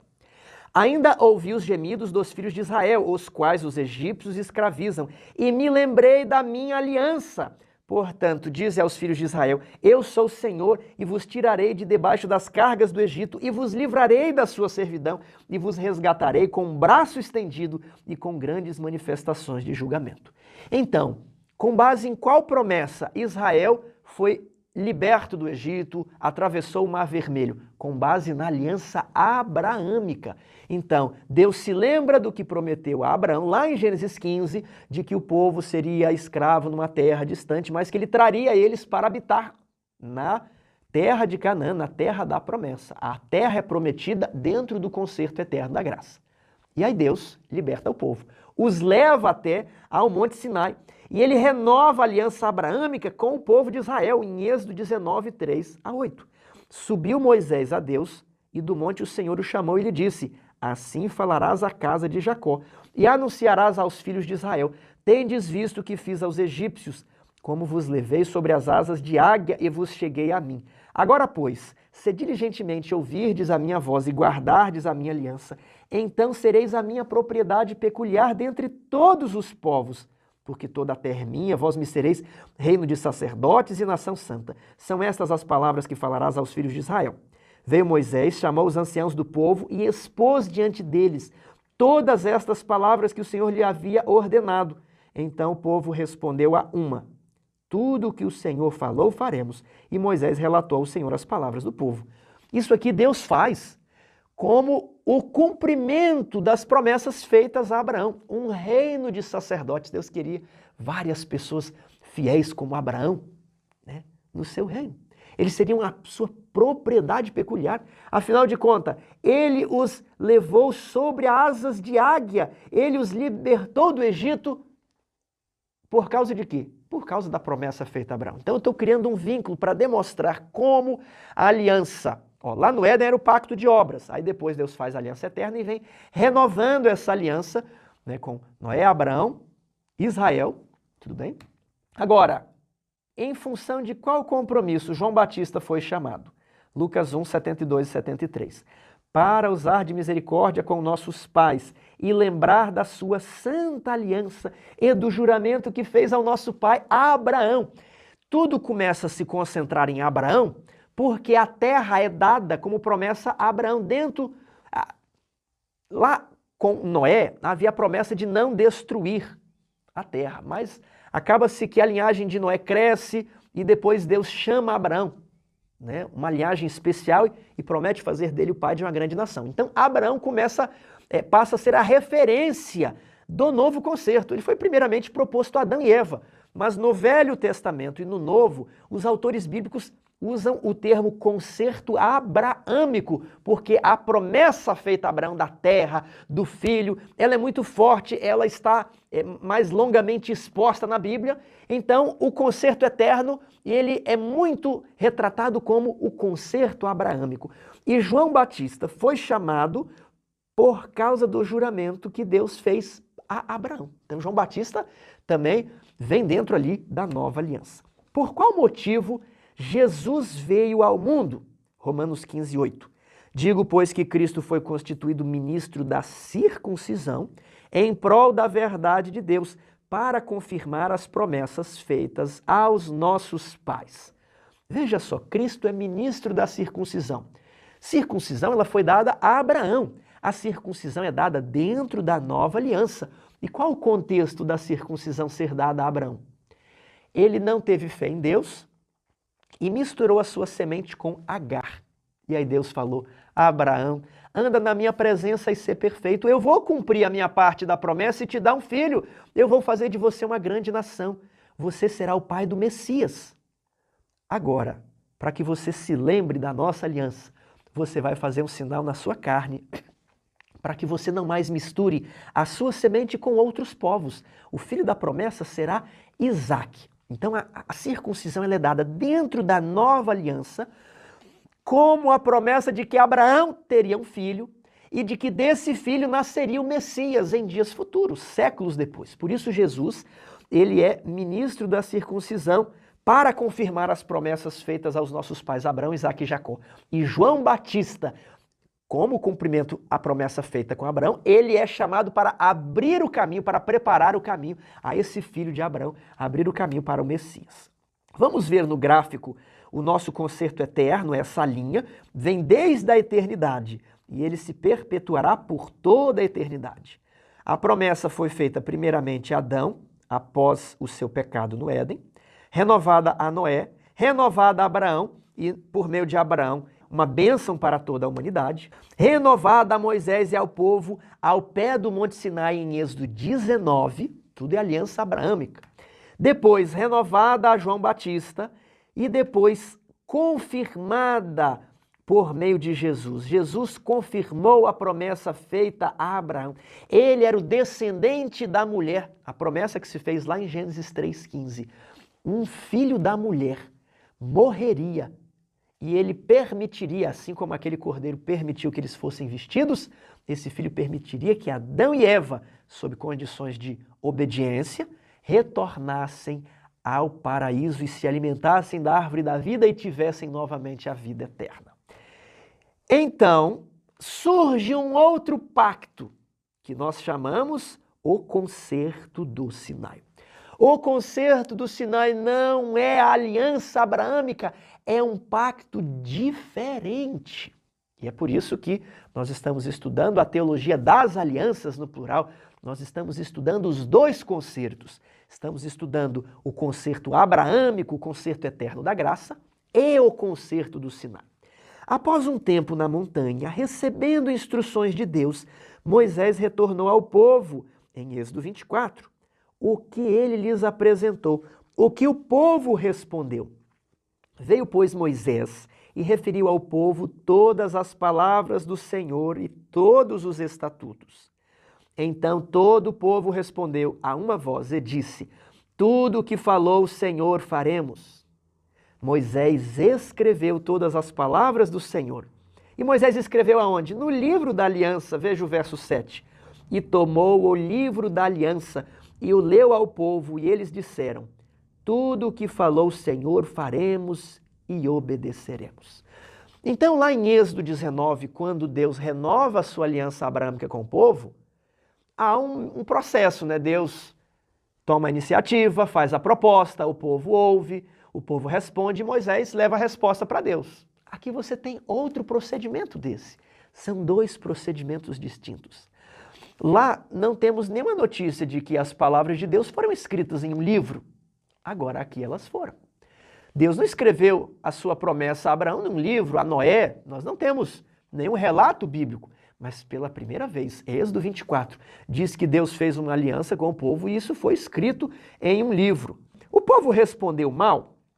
Deuteronômio 5,18 diz que o povo respondeu bem. Olha, ouvindo, pois, o Senhor as vossas palavras, quando me faláveis a mim, o Senhor me disse: eu ouvi as palavras deste povo que te disseram. Em tudo falaram eles bem. Temos um verso da Bíblia dizendo que eles responderam bem. Tiago, por que você está lendo esse texto? Porque alguns expositores dizem que o povo respondeu mal, que o povo entrou num concerto com Deus que eles nem sabiam no que eles estavam se metendo. E então eles corromperam a aliança. Esses expositores dizem que só existe uma única aliança e que é a aliança abraâmica. Então, como o povo foi arrogante e entrou num concerto sem saber o que eles estavam fazendo, eles imaginaram um modo de viver e eles passaram a cumprir essa aliança sem Cristo. Então eles dizem que, na verdade, não existe um outro pacto. Tudo é apenas um mesmo pacto e que a antiga aliança é um jeito de viver, não é um contrato escrito. É apenas um modo de viver sem Cristo, um modo de cumprir a lei sem o Evangelho. Mas, na verdade, aquilo era tudo um único concerto. Eu não concordo com essa ideia, porque Deus disse que o povo respondeu bem. O povo sabia exatamente aonde eles estavam entrando. Veja esse texto de Manuscript Releases, volume 1, página 114. Aqui o povo recebeu as condições da aliança. Eles fizeram um solene concerto com Deus, tipificando o concerto feito entre Deus e cada crente em Cristo Jesus. Primeiramente, o texto diz que o concerto é diferente. Olha, não é o mesmo concerto feito entre cada crente e Jesus. É um concerto que tipifica. Ele é apenas um símbolo, mas não é o mesmo, é diferente. As condições nesse pacto, nesse outro pacto do Sinai, né, foram claramente postas diante do povo, que não foi deixado a interpretá-las incorretamente. Quando eles foram requisitados a decidir se concordariam com todas as condições dadas, unanimemente eles consentiram em obedecer cada obrigação. Eles já tinham consentido em obedecer aos mandamentos de Deus. Os princípios da lei foram agora pormenorizados, para que eles pudessem compreender o quanto estava envolvido no ato de concordar em obedecer à lei. E eles aceitaram especificamente as particularidades definidas na lei. Então veja, Moisés foi muito claro e o povo compreendeu muito bem o que eles estavam fazendo. Tiago, por que Deus fez esse concerto? Isso aqui está mais no fim da nossa palestra, do nosso estudo. Continue assistindo. Essa é a pergunta que as pessoas mais fazem e eu vou me dedicar de uma maneira especial a essa pergunta. O que eu quero demonstrar aqui para você é que foi feito um outro pacto. Por quê? Como? Isso aí nós vamos estudar. Fique tranquilo. Mas que fique claro que foi um outro pacto. Inclusive, ele foi ratificado naquele mesmo dia. Não era uma promessa como a promessa feita a Abraão, que só foi ratificada pelo sangue de Jesus na cruz muitos séculos depois, não. O concerto de Êxodo 24 foi escrito em um livro e ratificado, selado de maneira irretratável no mesmo dia.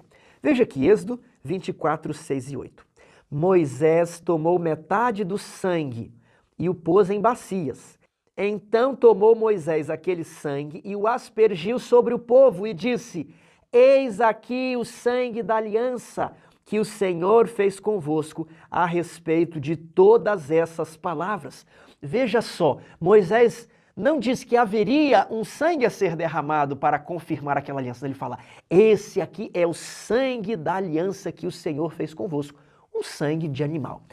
Como os autores do Novo Testamento, os autores inspirados, eles tinham o Espírito Santo. Como eles interpretam isso aqui? Não estou pegando um livro de teologia e como o teólogo entendeu. Não, é como um autor bíblico inspirado entendeu. Então esse texto tem primazia sobre um texto meramente humano. Hebreus 9, 18 e 19. Pelo que nem a primeira aliança foi sancionada sem sangue. Então ele fala, olha, se nem a primeira foi sancionada sem sangue, então a segunda também, né, foi sancionada com sangue. A construção já permite dizer que existem duas alianças, a aliança do Sinai e a aliança eterna da graça. Porque havendo Moisés proclamado todos os mandamentos segundo a lei, a todo o povo, tomou o sangue dos bezerros e dos bodes com água e lã tinta de escarlate e sopo e aspergiu não só o próprio livro, o livro da aliança, como também todo o povo. Então esse sangue era como hoje nós fazermos a nossa assinatura em um contrato ou reconhecermos a firma em cartório. Era como você assinar um contrato bancário e colocar o seu carimbo e o banco colocar o carimbo do banco.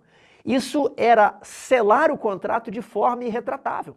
Moisés escreve todas as palavras, pela primeira vez ele escreve no livro, lá em Êxodo 24, e ele fala, olha, aqui está o livro da aliança, e depois ele fala, eis o sangue da aliança. Isso aqui nós temos um relato muito antigo de uma assinatura de contrato, não com tinta de caneta, mas com sangue de animais. E depois Moisés pegou o sangue e aspergiu sobre o povo. Veja a leitura do Novo Testamento, ele já separa essa aliança da outra, ele já chama essa de primeira e vai chamar a outra de segunda, e o que ele destaca que ela é diferente porque Moisés diz, eis aqui o sangue da aliança e porque é escrita e assinada no livro. Como era o funcionamento geral do concerto do Sinai? Ele tinha as cláusulas obedece e vive, Levítico 18:5. Portanto, os meus estatutos e os meus juízos guardareis, cumprindo os quais o homem viverá por eles. E ele tinha a cláusula desobedece e morre. Deuteronômio 27, 26. Maldito aquele que não confirmar as palavras desta lei, não as cumprindo. Então, vamos ilustrar aqui. O homem tem os seus deveres e direitos. Obediência integral e direito à vida eterna. Deus, ele tem os seus deveres, conceder a vida eterna a quem obedece, mas é a obediência integral, viu? Paulo até fala lá em Gálatas. Se você obedecer, né, vai receber a vida. O problema é que ninguém obedeceu. Mas Paulo fala, olha, mediante a obediência, tudo, sempre, uma obediência constante, direito à vida, e Deus tem o direito, tinha o dever de dar a vida. Agora, direitos. Deus tinha o direito de receber adoração e obediência. Deixa eu ler esse texto de Gálatas. Ele está no capítulo 3, 12. Ora, a lei não procede de fé, mas aquele que observar os seus preceitos, por eles viverá. Paulo, então, está confirmando que as cláusulas dessa lei era vida mediante obediência. Deus estava obrigado a dar a vida caso o homem cumprisse essas estipulações do contrato. Agora, se o homem não cumprisse, qual era a multa contratual? Morte. O salário do pecado é a morte. Termos de misericórdia. Havia isso no concerto do Sinai? De jeito nenhum. Nós não encontramos isso. E daqui a pouco eu vou mostrar por que nós não encontramos isso. Continue conosco. Essa é uma das principais dúvidas das pessoas. Esse contrato não fazia provisão de graça. Vamos aqui para o concerto eterno. Olha como é que é o contrato. Ele é mais ou menos a mesma coisa, os mesmos deveres, os mesmos direitos, o mesmo miolo, as mesmas cláusulas, a mesma multa contratual, mas ele prevê termos de misericórdia. E esses termos de misericórdia envolvem o perdão, e esses termos de misericórdia também envolvem a regeneração do coração. Essas duas, porque se fica só perdoando, o homem não tem capacidade de obedecer à lei. Aí ele nunca vai conseguir obedecer. Se ele nunca consegue obedecer, nunca vai ter acesso à vida. Então, a nova aliança, ela não só perdoa, mas ela habilita a cumprir a aliança. E aqui está o concerto do Sinai. Está vendo a diferença? Concerto eterno e concerto do Sinai, sem os termos de misericórdia. Vamos seguir em frente. Como foi ratificado o concerto eterno? Concerto do Sinai. Foi feito tudo escrito num livro. Moisés derramou o sangue, né, colocou ali o sangue no livro, né, como se fosse a assinatura de uma caneta, aspergiu o sangue sobre o povo e falou: eis aqui o sangue da aliança. Como é que Jesus, que é o mediador da nova aliança, confirmou, ratificou a nova aliança? Mateus 26, 27 e 28. A seguir, tomou um cálice e, tendo dado graças, o deu aos discípulos, dizendo: bebei dele todos, porque isto é o meu sangue, o sangue da nova aliança, derramado em favor de muitos para a remissão de pecados. Parece até que Jesus está parafraseando Moisés. Olha, este é o meu sangue, o sangue da nova aliança. Moisés dizia: aqui eis o sangue da aliança. E Jesus, eis o sangue da nova aliança. Temos até aqui essa ilustração do momento, esse momento tão marcante, né? Do momento em que Cristo ratifica a sua aliança conosco. Eis aqui o sangue da aliança, o vinho e o pão ali como símbolos da carne e do sangue de Cristo derramado na cruz do Calvário. Daniel 9:27 diz assim: ele fará firme aliança com muitos por uma semana, e na metade da semana fará cessar o sacrifício e a oferta de manjares. Olha que interessante aqui. No Antigo Testamento, nós já tínhamos a previsão de que haveria uma nova aliança. Tínhamos até a data em que ela seria ratificada. Ele firmará. Preste atenção nessa palavra. Ele firmará uma aliança com muitos por uma semana. Como foi isso? Começa no batismo de Jesus, né? Contam 7 anos e termina na morte de Estevão. Essa semana profética, 7 dias, né? 7 anos. Do batismo de Jesus até a morte de Estevão, Jesus e os seus apóstolos, eles ensinaram ao povo uma nova aliança. Agora, na metade da semana, é esse momento, ali na quinta-feira à noite, onde Jesus, junto com os seus discípulos, fala assim: eis aqui o sangue da aliança. Ele vai para o Getsêmani, recebe os pecados da humanidade e na sexta-feira ele morre na cruz do Calvário. Então, o texto de Daniel fala que a aliança seria ratificada, firmará, né? Ele firmará uma aliança com muitos, e Jesus em Mateus 26 diz: olha, eu estou aqui firmando uma nova aliança. E esse texto de Daniel, ele nos ajuda a entender que o sistema sacrificial, olha, a lei cerimonial, sacrifício e oferta de manjares, eles cessariam na metade da semana. Lembra lá no início que eu falei daquela explicação lei moral, lei cerimonial? Ela é uma explicação em parte, ela ajuda a entender por que o sistema dos sacrifícios pararam, mas ela não explica o todo. Então vemos aqui um texto na Bíblia que nos dá a explicação parcial, mas são as duas alianças, é a compreensão disso que lhe fará crescer teologicamente, que lhe fará ter profundidade na exposição do Novo Testamento. Então foi assim que o concerto eterno foi ratificado. Vamos ver tudo isso no nosso gráfico? A linha azul é a linha de vigência do novo concerto ao longo do tempo. Ele foi prometido a Adão, renovado a Noé, renovado a Abraão, renovado com Moisés e o povo, em Êxodo 19, mas em Êxodo 24 também, né, tem início do concerto do Sinai e que inclusive foi ratificado com o sangue de animais ali mesmo no Monte Sinai. Então, no Monte Sinai foram propostas duas alianças, uma que é a aliança abraâmica em Êxodo 19, a outra, a aliança do Sinai em Êxodo 24. Nós teremos um vídeo especial apenas sobre esse assunto. Mais adiante, João Batista veio para cumprir a promessa feita a Abraão e Jesus, ministro da circuncisão, ratifica o concerto eterno, derramando o seu sangue. Então, confirmando por um compromisso irretratável, tendo agora os créditos que podem ser aplicados a toda a humanidade. Então, a aliança eterna ela existia desde os dias de Abraão, mas era uma promessa, como um contrato de compra e venda. Olha, eu não vou te pagar agora, mas eu quero fazer um contrato de que no futuro eu vou te pagar. Aí você vai lá e faz um contrato. Esse contrato é só uma promessa de pagamento, mas não é o pagamento. No contrato de compra e venda é o pagamento. Então, o contrato abraâmico, ele vigorava no Antigo Testamento enquanto uma promessa, mas ele foi pago na cruz do Calvário. Já o concerto do Sinai, ele foi pago por meio de sangue de animais no Monte Sinai mesmo. Algumas pessoas perguntam assim, Tiago, mas não é tudo a mesma coisa? Né? O animal que morreu ali não simbolizava Cristo? Justamente, simbolizava, mas não era Cristo. Se Cristo não viesse, o sangue daquele animal teria algum valor? De modo nenhum. Então, simbolizar Cristo é um efeito pedagógico, mas é uma ratificação que não vai lhe garantir muita coisa. É um sangue de animal. Muito maior, né? É o sangue do próprio Deus. Então, o concerto do Sinai, ele foi ratificado ali no Sinai e ele vigorou até a cruz. Ele foi feito apenas com o povo de Israel. Você se lembra daquele princípio lá do início de que o contrato vincula as partes? Então, a aliança eterna da graça, ela é proposta a toda a humanidade, inclusive ao povo de Israel. Mas o concerto feito com Israel no Sinai é proposto apenas a Israel, não aos gentios.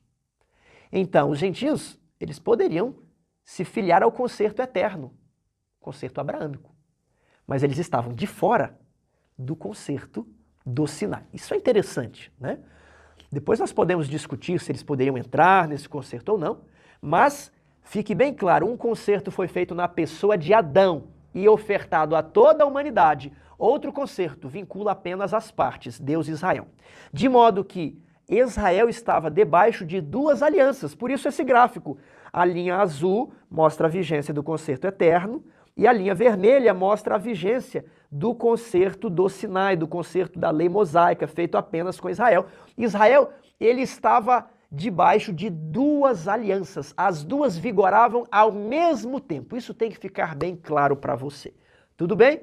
Porque depois vai falar que a aliança do Sinai não tinha graça e você, como é que eles se salvavam? Eles tinham que se voltar à aliança eterna, que estava em vigor naqueles dias. Mais para frente isso vai ser esclarecido. Vamos lá. Ellen White confirma essa exposição, Tiago? Mas é claro que sim. Nós temos um vídeo específico sobre esse assunto quando estudamos o capítulo 32 de Patriarcas e Profetas. Aqui vamos ler apenas um trechinho. Assim como a Bíblia apresenta duas leis, uma imutável e eterna e outra provisória e temporária, assim há dois concertos. Então ela é muito clara em dizer a sua interpretação dualista, dois concertos. O concerto da graça foi feito primeiramente com o homem no Éden, quando depois da queda foi feita uma promessa divina de que a semente da mulher feriria a cabeça da serpente. A todos os homens este concerto oferecia perdão e a graça auxiliadora de Deus para a futura obediência. Veja, não é só perdão, é perdão e regeneração. Graça para perdão e graça regeneradora. Mediante a fé em Cristo. Prometia-lhes também vida eterna sob condição de fidelidade para com a lei de Deus. Assim receberam os patriarcas a esperança da salvação. Este mesmo concerto foi renovado a Abraão na promessa. E aí eu pulei. Se bem que este concerto houvesse sido feito com Adão e renovado a Abraão, não poderia ser ratificado antes da morte de Cristo. Existira pela promessa de Deus. Tudo que a gente falou aqui está sendo confirmado pelo texto de Ellen White. E eu estou falando devagar, repetindo que é para todas as pessoas acompanharem. Talvez você tenha um entendimento teológico mais desenvolvido e você quer avançar mais rápido, mas as pessoas com menos estudo precisam compreender isso aqui. Todos podem compreender, o Espírito Santo vai ajudar. Então estamos esmiuçando para compreender todas as peças da engrenagem da teologia das alianças. Prosseguindo. Outro pacto, chamado nas Escrituras o Velho Concerto, foi formado entre Deus e Israel no Sinai, e foi então ratificado pelo sangue de um sacrifício. O concerto abraâmico foi ratificado pelo sangue de Cristo, e é chamado o segundo ou novo concerto, porque o sangue pelo qual foi selado foi vertido depois do sangue do primeiro concerto, confirmando aqui o nosso gráfico. O nosso gráfico obedece integralmente esse parágrafo. As condições do velho concerto eram: obedece e vive, cumprindo os estatutos e juízos, o homem viverá por eles. Aí ela vai citar Ezequiel 20:11 e Levítico 18:5, que foi o texto que eu citei para esboçar ali o obedece, vive, desobedece e morre. Eu tirei daqui. Mas maldito aquele que não confirmar as palavras desta lei. Aí ela cita Deuteronômio 27:26. O novo concerto foi estabelecido com melhores promessas, promessas do perdão dos pecados e da graça de Deus para renovar o coração e levá-lo à harmonia com os princípios da lei de Deus. Então, Ellen White aprova esse entendimento, ela faz a distinção de duas ratificações. Ela explica que o segundo concerto é chamado de segundo porque foi ratificado depois, mas ele é mais antigo. Mas o antigo é chamado de primeiro ali no Sinai porque foi ratificado primeiro. E ela fala, um era obedece, vive, desobedece e morre. O outro tinha promessas de perdão de pecados. O concerto do Sinai não tinha graça. Vamos prosseguir? Aqui eu tenho o livro Estudos Bíblicos na tela, é esse livro daqui.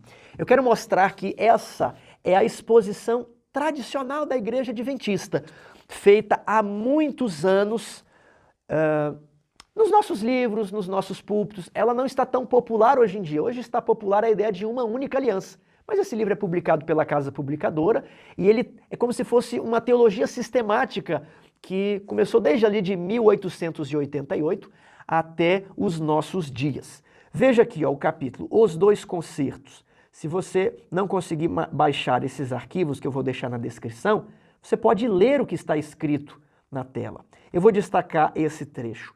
Estas nada mais são que as bênçãos do Evangelho por meio de Cristo. São prometidas sob condições de arrependimento, confissão, fé e aceitação de Cristo, o mediador de um novo concerto, que significa salvação e obediência. Não havia no velho concerto providência para perdão, nem poder para obedecer.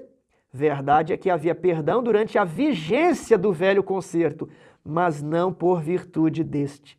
O perdão, tanto naquela época como agora, era obtido mediante as providências do novo concerto, cujos estatutos são mais antigos que o velho. Então você perceba que eu não estou inventando essa teologia de duas alianças. Ela já existia nos livros da igreja há muitos anos. Eu acho que Estudos Bíblicos é publicado desde 1888. E eu vou passar a próxima tela, você pode dar pause e ler também. Você note que há até uma tabela de comparação entre o velho concerto e o novo concerto. Agora, veja esse novo livro chamado Princípios de Vida. Ele está aqui, também é editado pela Casa Publicadora Brasileira desde muitos anos. Hoje ele não está mais disponível. Os Estudos Bíblicos você pode comprar na CPB, Casa Publicadora Brasileira. Então, aqui eu também vou ter um capítulo sistematizando isso daqui que nós estamos estudando juntos. Isso aqui não é coisa inventada, é coisa da minha cabeça, não. Isso está nos livros da igreja. Inclusive, aqui o livro Patriarcas e Profetas. Faço questão de mostrar livro capa dura, capítulo 32. Já tivemos um vídeo aqui só para estudar esse capítulo. Veja aqui na tela o livro Princípios de Vida, as páginas do interior, os dois concertos, também é uma tabela ao final do capítulo. Então, eu quero deixar mais que estabelecido, isso era a doutrina dos nossos pioneiros. Como que eles aprenderam? Investigando a Bíblia. Eles também aprenderam muito com Ellen White e o seu livro, que é um livro muito maduro na teologia de Ellen White, que é Patriarcas e Profetas. Agora, Tiago, e os teólogos, e os eruditos, os acadêmicos? Eu quero trazer aqui o livro do Bruce Waltke, Teologia do Antigo Testamento. Esse é um teólogo de muito, mas muito prestígio quando se fala de hebraico e Antigo Testamento.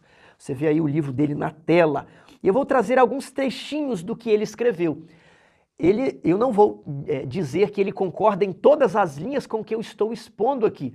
Em alguns momentos ele não parece ser claro, ele traz algumas nuances, mas no geral ele vai tratar com duas alianças, ele faz o contraste entre as alianças. Os textos estão com as referências aqui na tela.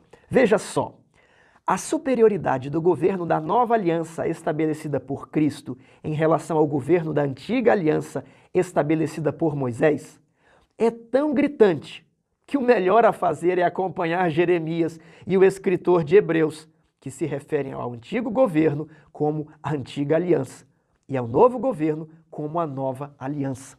Veja só, é até engraçado, ele fala, eu não vou lutar com o texto bíblico, é melhor a gente não brigar com Jeremias e com Hebreus. Eles são autores inspirados, não há muito meio de dizermos que existe só uma. Eles estão falando de duas alianças e vamos fazer o contraste, vamos nos render ao contraste do texto bíblico. Prosseguindo. A aliança no Sinai, porém, tem uma fraqueza evidente. Israel tentou guardá-la pela própria determinação. Muitos judeus a consideram uma aliança das obras. Uma aliança das obras semelhante ao pacto de obras que vigorou com Adão e Eva antes do pecado no jardim do Éden. Mas se a aliança das obras falhou no jardim do Éden antes da queda, muito mais a aliança no Sinai irá falhar com a determinação humana na Canaã corrompida. Próximo. A nova aliança é superior à antiga nos resultados que opera nos pecadores. A antiga aliança condenava os pecadores e santificava os santos. Com seu oferecimento gracioso, o perdão de Deus para o pecado com base no sacrifício perfeito de Cristo e a capacitação do fiel a conhecer a Deus e entrar no âmbito sagrado da vida. Note o que eu falei, perdão e regeneração. A graça é para esses dois elementos e o Bruce Waltke reconhece isso no seu livro. A nova aliança se opõe a isso, se opõe à maneira com que a velha aliança tratava os pecadores. E ele vai citar 2 Coríntios 3, 9 a 11. A respeito da nova obediência à lei, a nova experiência de perdão envolve um novo relacionamento com Deus. Ainda um último texto.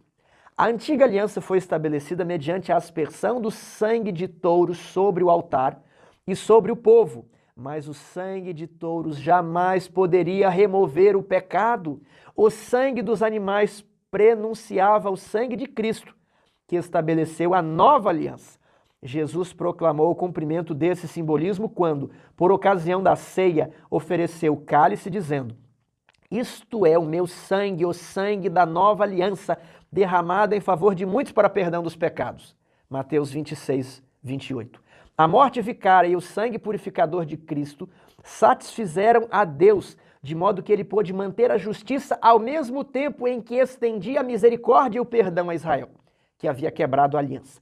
Esse é o motivo pelo qual ele é o mediador da nova aliança. Ao contrário das bênçãos da antiga aliança, que podiam deixar de ocorrer, as da nova aliança são seguras e é possível identificar sua origem com a graça que veio por intermédio do servo justo. A graça vem por intermédio de Jesus. Note, meus queridos, o que eu estou fazendo aqui? Estou fazendo a leitura mais natural de um texto da Bíblia. Uma criança de 7 anos vai ouvir ou vai ler o que eu estou lendo e vai falar, é isso mesmo que os textos estão dizendo.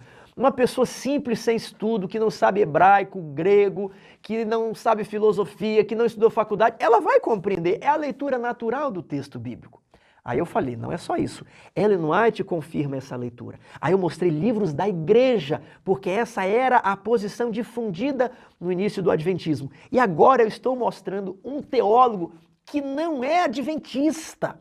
Vocês estão entendendo? Um erudito de grande prestígio confirmando a ideia de antiga e nova aliança. Faço a ressalva de que Bruce Waltke possui algumas nuances com as quais eu não concordo, mas o raciocínio, o esqueleto geral, ele é praticamente o mesmo. Então, que você tenha confiança nesse estudo. Eu estou dando provas do motivo de entendermos duas alianças. Uma sem graça e a outra a graça pelo sangue de Cristo. Prosseguindo, vamos entender o raciocínio dos autores bíblicos. Vamos deixar o texto fluir livremente. Jeremias 31, 31 a 34. Eis aí vem dias, diz o Senhor, em que firmarei nova aliança com a casa de Israel e com a casa de Judá. Talvez a pessoa possa dizer, Tiago, eu não enxergo duas alianças em Êxodo. É um pouco mais difícil mesmo. Só que Jeremias enxergou. E se Jeremias enxergou, vamos dar nosso voto de confiança para Jeremias?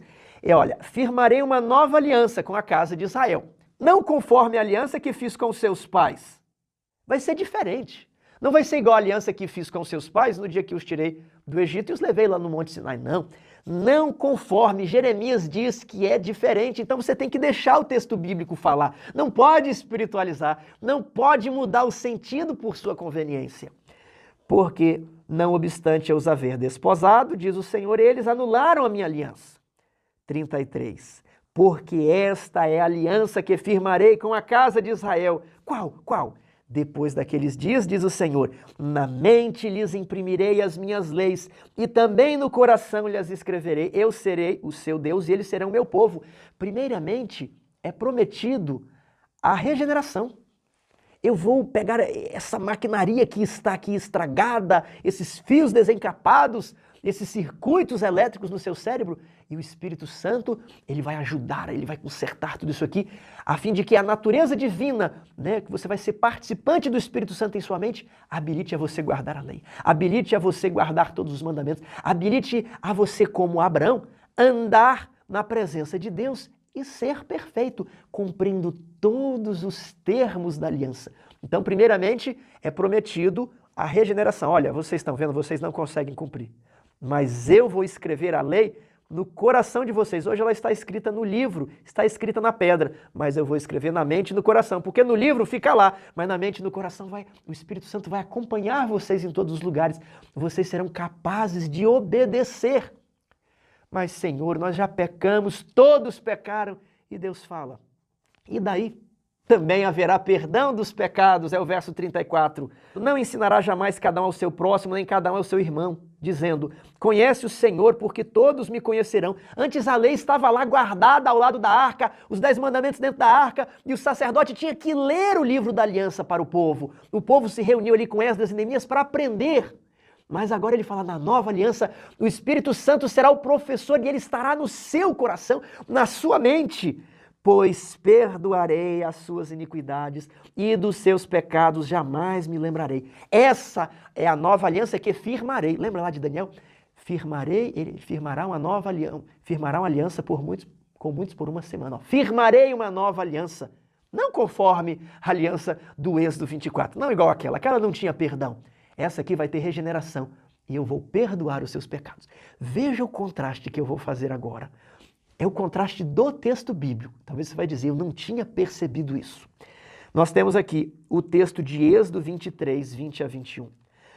Eis que eu envio um anjo adiante de ti para que te guarde pelo caminho e que te leve ao lugar que tenho preparado. Guarda-te diante dele e ouve a sua voz.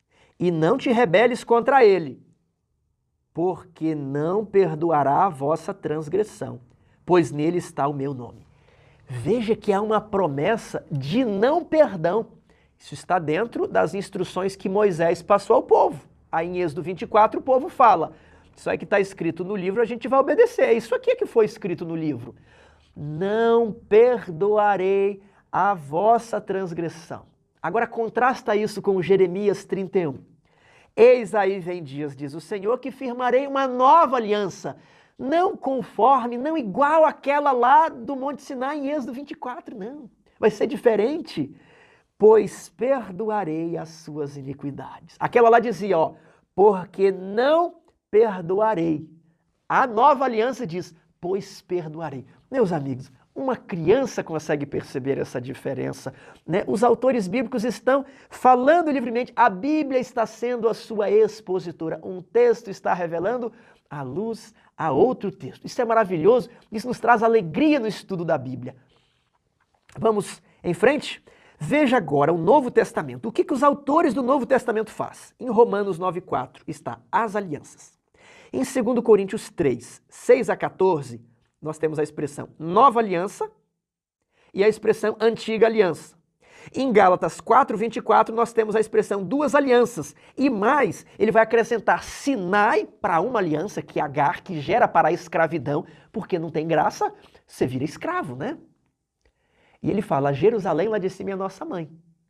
Então ele contrasta Jerusalém lá de cima com o Monte Sinai e diz que são duas alianças. Hebreus 8:7, primeira aliança e segunda aliança. Como é que diante desses textos, eu vou gravar um vídeo aqui para vocês e vou dizer que existe uma única aliança. Não adianta eu simplesmente chegar e falar, olha, eu acredito que é uma, eu acredito que é uma. Você tem que enfrentar esses textos. Você tem que explicar por que está escrito nova e antiga. E não pode espiritualizar. Você tem que ter cuidado para não usar um argumento ilegítimo, um argumento baseado na forçação de textos, um argumento baseado na filosofia, no raciocínio humano, porque uma única sentença das Escrituras é de maior valor do que 10.000 ideias ou argumentos de homens. O Novo Testamento diz que são duas, primeira e segunda. Duas, nova e antiga, as alianças. É uma objetividade matemática. Então, se a regra de ouro lá do Tratado de Teologia, né, vale, se a regra de ouro lá do Grande Conflito vale, se o método de Jesus vale, não é eu que tenho que chegar aqui e falar, não, é uma aliança só. Na verdade, ele, né, escreveu nova e antiga, mas ele queria dizer que era uma só. Não existe esse texto na Bíblia. Cadê esse texto?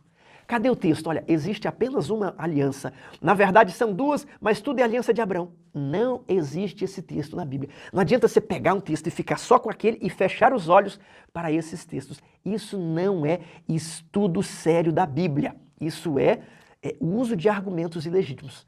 E eu já ouvi pessoas falando assim, olha, eu não gosto desse verso aqui porque ele fala que são duas, né? Ele fala nova aliança, eu não acho que é nova, é tudo a mesma coisa. Aí você está contrariando frontalmente um texto, né? Não pode. Essa era a maneira dos escribas e dos rabis. Mas a maneira de Jesus é deixar a Bíblia se expor de maneira natural. Agora, qual era o conteúdo dessas alianças? Quais eram as subdivisões, as cláusulas, como essas cláusulas estavam organizadas dentro desse contrato? Em Gênesis 26:5, nós vemos a subdivisão da aliança eterna. Porque Abraão obedeceu a minha palavra e guardou os meus mandamentos, os meus preceitos, os meus estatutos e as minhas leis. Quais são os capítulos? Mandamentos, preceitos, estatutos e leis. Tiago, e a aliança do Sinai? Como que ela estava organizada? Deuteronômio 4:45. São estes os testemunhos e os estatutos e os juízos que Moisés falou aos filhos de Israel quando saíram do Egito. Testemunho é sinônimo de mandamento. Testemunhos são os 10 mandamentos. Então ela está organizada em capítulos semelhantes. Primeiramente no topo, né, os mandamentos, que são princípios gerais, e depois aqueles princípios são pormenorizados em leis civis e em leis criminais, estatutos e juízos. Veja outros textos. Eu estou querendo demonstrar aqui que essa explicação é sólida, por isso que eu trago mais textos.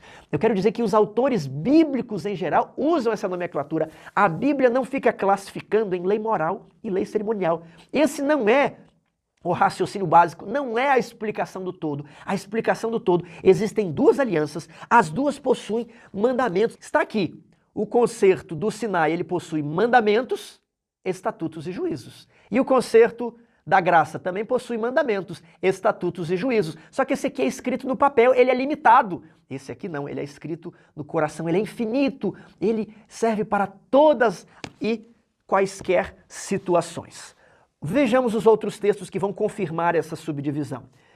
Então vos anunciou ele a sua aliança, que vos prescreveu os 10 mandamentos e os escreveu em 2 tábuas de pedra. Também o Senhor me ordenou ao mesmo tempo que vos ensinasse estatutos e juízos. Estão vendo? Mandamentos, estatutos e juízos. Neemias 9:13. E sobre o monte Sinai desceste, e dos céus falaste com eles, e deste-lhes juízos retos e leis verdadeiras, estatutos e mandamentos bons. Então, meu amigo, você pode até utilizar a classificação lei moral, lei cerimonial. Mas saiba que os autores bíblicos não classificam assim. Essa é uma classificação pedagógica, pode utilizar. Ela é útil, mas ela não vai explicar tudo. Lembre-se de que são 2 pacotes, como se fossem 2 sacolas. Tem 10 mandamentos aqui, Tiago? Tem. Foram escritos na pedra ali no Monte Sinai. Tem 10 mandamentos aqui? Tem. Qual que é a prova? Gênesis 26, Abraão cumpriu os 10 mandamentos. O sábado existe desde o Jardim do Éden. E os 10 mandamentos, eles estarão lá no céu. Nós continuaremos guardando o sábado. Existem 10 mandamentos nas 2 alianças, ok? São 2 pacotes. Não existe a diferença. A ideia de lei moral, lei cerimonial é que ela separa os mandamentos dos estatutos e juízos. E o que eu quero enfatizar é que na Bíblia, a lei moral ela não é separada da cerimonial. De novo, olha, aqui existe lei moral e cerimonial. É o mesmo pacote, a gente chama de uma aliança. Aqui existe lei moral e aqui existe lei cerimonial. Então, existem leis civis, leis criminais também, aqui na antiga aliança, né? E até os dias de hoje tem lei cerimonial. Vamos falar sobre isso, continue vendo os vídeos. Então são 2 pacotes, a lei moral e a lei cerimonial está aqui na Aliança do Sinai, a lei moral e a lei cerimonial também se encontram aqui na Aliança Eterna da Graça. Tiago, qual que é a lei cerimonial hoje? Continue vendo o vídeo, tudo bem? Tem mais um texto aí, você pode paralisar a tela e ler, são subdivisões da antiga aliança. E eu quero agora partir para as conclusões. A Bíblia agrupa as normas de Deus em mandamentos, estatutos e juízos e não em morais e cerimoniais. Em cada aliança existe um rol dos 10 mandamentos. 3. Nas 2 alianças existem regras cerimoniais. A circuncisão e o sacrifício eram comuns às 2 alianças. Atualmente, a lei cerimonial se resume ao batismo, lava-pés, santa ceia, ordenação de anciãos e diáconos e unção dos enfermos. São as cerimônias do Evangelho, as cerimônias do Novo Testamento. Ah, é? Você achou que a lei cerimonial tinha sido abolida? Não, tem lei cerimonial hoje. A lei dos sacrifícios foi abolida. Eu acho que o seu mundo está se ampliando. Eu acho que agora nós conseguimos organizar melhor o texto bíblico. Você vai ver como esse estudo vai valer a pena. Digite aí, Tiago, estou gostando, vale a pena. Ajude que esse vídeo se torne bem visto pela plataforma por meio do seu botão gostei, por meio dos seus comentários. Então, o sistema sacrificial, ele não era de uma aliança. Não era assim, todos os sacrifícios estavam dentro da lei do Sinai. Não, Abraão fazia sacrifício, Noé fez sacrifício, Adão fez sacrifício. Então o sistema sacrificial apontava para Cristo nas 2 alianças. A circuncisão, nas 2 alianças. Lei cerimonial, nas 2 alianças. A lei cerimonial foi abolida? Foi. Mas cuidado com esse argumento, porque eles vão te perguntar, e por que você batiza as pessoas? É lei cerimonial hoje, são as cerimônias dos dias de hoje. São diferentes das cerimônias do passado. Jesus que faz essa mudança. Mas nós temos que seguir, porque fazem parte da aliança eterna hoje. A lei moral dos 10 mandamentos e também o batismo, a Santa Ceia, lava-pés, ordenação de anciãos e diáconos e a unção dos enfermos. 4ª conclusão, esse agrupamento entre moral e cerimonial que fazemos é apenas didático, mas não jurídico. Na verdade, apesar de existirem os grupos, mandamentos, estatutos e juízos, a aliança era um documento único. Esses grupos estavam todos reunidos no mesmo pacote. 5. Havia muito mais coisas dentro das alianças, além das leis morais e cerimoniais. Temos as leis civis, as leis penais, as leis de saúde. Elas também estão incluídas sob a nomenclatura de estatutos e juízos. Vamos agora ver a ordem de ratificação dos concertos. Eu estou indo devagar, nós precisamos repetir. É muita informação, o vídeo já está longo, mas isso aqui será um estudo que vai ficar para sempre na plataforma. Início do concerto eterno, a aliança é prometida a Adão, renovada a Noé, renovada a Abraão. E Abraão cumpriu os mandamentos. Gênesis 26, Abraão cumpriu os mandamentos. Na nova aliança há mandamentos, vemos isso já no Antigo Testamento. O povo e Moisés ouviram os 10 mandamentos e Deus deu os 10 mandamentos na pedra. Ali foi ratificado o concerto do Sinai, por Moisés como mediador. Depois vem João Batista, prepara o caminho para o Messias. Jesus ratifica o concerto eterno na cruz do Calvário. Toda a humanidade agora pode ter o perdão dos pecados e a consciência regenerada para quê? Para cumprir os mandamentos. Não só os mandamentos, mas os estatutos, juízos e leis cerimoniais da nova aliança. E a velha aliança? A velha aliança foi feita com o povo de Israel e também possuía os 10 mandamentos. Meu amigo, os 10 mandamentos aparecem nas duas alianças. Por que foi formado o concerto do Sinai, Tiago? Essa é a pergunta que não quer calar. Sempre que eu ministro esses estudos, as pessoas elas ficam detidas nesse ponto, elas enroscam aqui, elas têm essa dúvida, como é que as pessoas da época do povo de Israel eram perdoadas. Então, isso aqui será enfrentado. Estamos no final do primeiro vídeo, o resto continuará na parte 2. Então, se o concerto eterno era todo suficiente para salvar a humanidade, por que Deus firmou um novo pacto apenas com os israelitas? Você já deve ter lido esse texto muitas vezes na Bíblia, mas como sua mente não estava formatada para ver duas alianças na Bíblia, talvez você passou por alto isso daqui. Paulo faz a mesma pergunta. Gálatas 3,19. Qual, pois, a razão de ser da lei? Lei ali, coloquei destacado porque é a lei de Moisés. Antiga aliança. É a aliança como um todo. Quando ele fala lei, ele não está falando qual a razão de ser dos 10 mandamentos. Não. Qual a razão de ser do pacote inteiro? O pacote que, segundo o verso 16, veio 430 anos depois da promessa, né? Então, você já vai começar a ter outros olhos no Novo Testamento. Qual, pois, a razão de ser da aliança do Sinai? Foi adicionada por causa das transgressões, até que viesse o descendente a quem se fez a promessa. Olha só. Essa aliança do Sinai foi adicionada até que viesse Jesus Cristo, a quem se fez essa promessa aqui. Tinha 10 mandamentos aqui? Tinha 10 mandamentos aqui. Tudo bem? Então Paulo ele pergunta, por quê? Porque havia transgressão, o povo havia transgredido. Ellen White vai nessa mesma linha. Mas se o concerto abraâmico continha a promessa da redenção, por que se formou outro concerto no Sinai? Em seu cativeiro, o povo, em grande parte, perdera o conhecimento de Deus e os princípios do concerto abraâmico. O povo não mais tinha condições de apreciar a imensa graça, o dom da graça de regenerar a mente e perdoar os pecados. Vivendo muito tempo no meio da idolatria, olha o que aconteceu. Vamos para o próximo slide. Eles perderam a noção da santidade de Deus. A realidade da depravação do homem fez com que eles se acostumassem com o mal. Estavam vendo o pecado todos os dias. Então, Deus não é tão elevado e nós não somos tão pecadores. Eles viam que os deuses egípcios se relacionavam com os egípcios, possuíam vícios, se iravam. Então, Deus não é tão santo e nós não somos tão pecadores. Eles estavam acostumados com o mal, a consciência cauterizada. 3. Eles não perceberam a sua incapacidade de obedecer à lei de Deus. 4. Não perceberam que necessitavam de um Salvador. Então, eu gostaria de dar um exemplo aqui, que é o exemplo do alcoólatra. O alcoólatra sempre chega em casa, ele maltrata a esposa, os filhos, briga, gasta todo o seu salário com bebidas e a família fala, você precisa largar isso. Só que ele não percebe que ele é escravo da bebida. Ele sempre fala assim, o dia que eu quiser parar de beber, eu paro. A sua esposa fala, você vai perder o seu emprego, você está perdendo seus amigos. Não, eu só bebo socialmente, eu consigo me controlar. Esse alcoólatra, ele não tem a concepção dos perigos do álcool, do poder do álcool, e ele também não consegue, ele está distorcendo a realidade, ele não percebe quão acostumado ele está com o mal. E então, a esposa fala, os filhos falam, os amigos falam, mas ele não percebe, ele acha que tudo está normal. Então a esposa faz o seguinte, ela propõe um combinado, vamos fazer um acordo, vamos fazer um pacto aqui. Você acha que você para de beber a hora que você quiser? Sim, a hora que eu quiser eu paro. Então, eu quero ver se você consegue ficar 30 dias sem beber.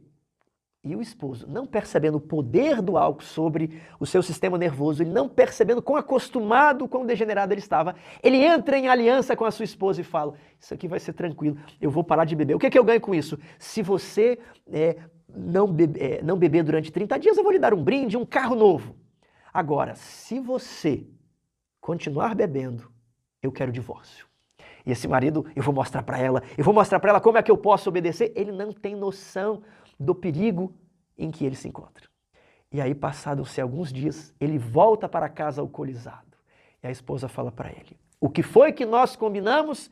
Eu terei de me divorciar. Então, ela não queria o divórcio, mas ela queria demonstrar para ele que ele era escravo da bebida. Ela queria demonstrar que ele era incapaz de sozinho conseguir vencer o álcool. Então, uma vez que agora ele percebeu, porque ele realmente tentou, ele não sabia antes, ele achava que ele parava de beber a hora, e ele só ia, porque ele queria mesmo beber, né? Ele iria para os bares, porque era ele que se controlava, ele tinha um domínio próprio. Uma vez que ela faz a proposta e ele tenta 1, 2, 3 dias e o álcool, o vício vai apertando, ele não consegue, ele bebe, aí ele toma noção, sou um escravo do álcool. E agora ela o conduz para um tratamento especializado. Ele não aceitava conselhos antes, mas agora ele compreende que ele precisa de um médico, psicólogo, né, personal trainer, uma equipe ali dedicada. Agora ele aceita. A mesma questão foi com o povo de Israel. Deus lhe propõe uma aliança linda, vocês serão a minha propriedade peculiar. O que é isso? Os egípcios também são propriedade de seus deuses. Vocês me serão reino de sacerdotes. Os egípcios também, né? O faraó é o sacerdote. Isso aqui é mais do mesmo. Eles ouviram a lei e não se declararam culpados. Deus queria fazer uma aliança de graça, mas eles não entenderiam. Por causa das transgressões. Qual foi a razão de ser da lei, diz Paulo? Foi adicionada por causa das transgressões do povo. Estavam acostumados com o mal e achavam que no dia que quisessem, eles cumpririam a lei. No dia em que eles achassem por bem, guardariam a aliança. E Deus falou: então vou fazer uma aliança sem graça. E se vocês se rebelarem, não perdoarei o vosso pecado. O meu anjo vai adiante de vós, não te rebeles contra ele, porque não perdoará a vossa transgressão. E então, quando o povo começa, tenta guardar a lei, eles percebem que Deus é muito mais santo do que nós havíamos imaginado. E nós estamos muito mais degradados do que pensávamos. Nós precisamos de uma ajuda externa. Nós não seremos capazes de cumprir essa lei. Deus fala: eu vou fazer uma nova aliança. É a aliança que eu fiz com Abraão. Agora vocês entendem? Vocês perceberam? Agora vocês entendem que vocês precisam de um Salvador? Como alcoólatra, agora eu entendo que eu preciso de ajuda especializada. Então Deus fala: eu vou enviar o meu filho. Ele vai morrer pelos seus pecados. Ele vai regenerar a mente de vocês para que vocês possam cumprir a lei. Agora eu entendi. E ele vai também perdoar os seus pecados. Muito obrigado, Jesus. Nós nem sabíamos que éramos pecadores. Eles não se declararam culpados. Eles simplesmente falaram: nós vamos cumprir, nós somos capazes de cumprir. Meu querido amigo, leia Gálatas 3, 23 e 24, à luz dessa explicação, que você vai compreender qual o papel da lei de Moisés. Eu vou deixar aqui para você lembrar que são duas alianças, ok? Mas antes que viesse a fé, olha, a fé é essa nova aliança. Estávamos sob a tutela da lei, e nela encerrados para essa fé que de futuro haveria de revelar-se. De maneira que a lei nos serviu de aio, olha a lei que nos serviu de aio, para nos conduzir a Cristo, porque eles não conseguiam perceber a necessidade de Cristo. Quem não se entende perdido, não avalia, não entende a necessidade de um Salvador. Somente é capaz de avaliar a graça quem se sente carente dela. Eles não se sentiam carentes de graça, não se sentiam carentes de alguém para regenerar a mente, perdoar pecados. Para quê? Eu não tenho pecados. De maneira que a lei nos serviu de aio para que fôssemos conduzidos a Cristo, a fim de que fôssemos justificados por fé.